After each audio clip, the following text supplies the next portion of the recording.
बहिनी चिट्ठी लिखी भेजली संदेशा वाला रैया भैया जीत के अइहा। बहिनी चिट्ठी लिखी भेजली संदेशा वाला रैया मोदी जीत के अइहा। जीत के अइहा मोदी जीत के अइहा। जीत के अइहा मोदी जीत के अइहा।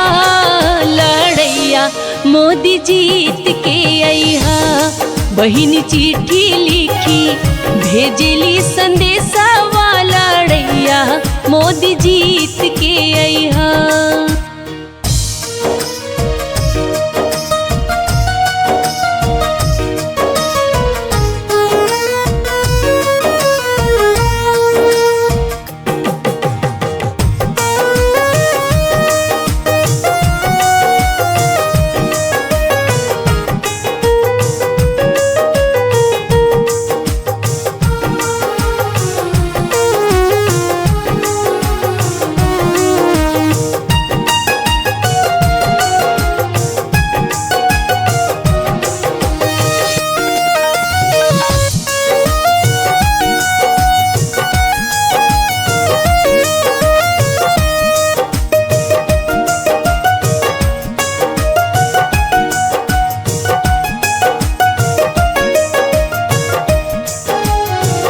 भारत माँ की इज्जत के गिरे ना पगरिया।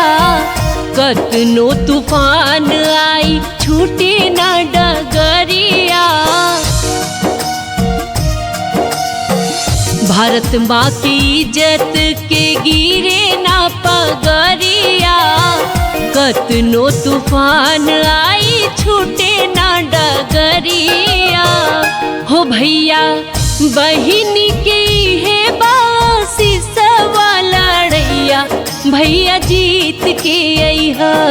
बहिनी चिट्ठी लिखी भेजली संदेशा वाला रैया भैया जीत के अइहा।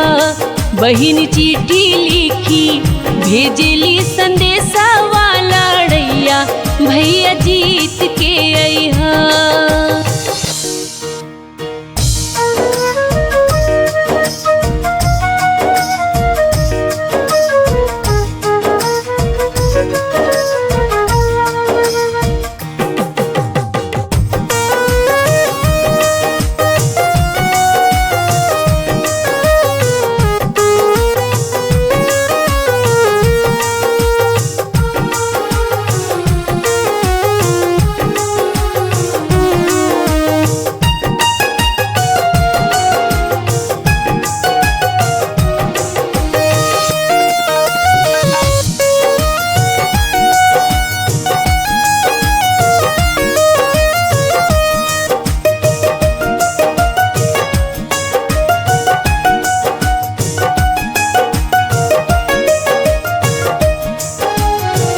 चिट्ठी के जवाब दीह दुश्मन के खून से नूरा के बदला लीह सबसे चुन चुन के।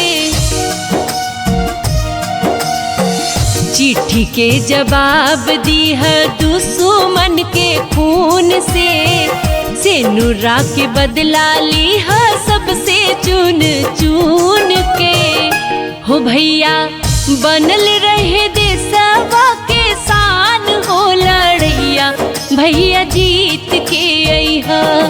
बहिनी चिट्ठी लिखी भेजली संदेशा वाला रैया मोदी जीत के अइहा। बहिनी चिट्ठी लिखी भेजली संदेशा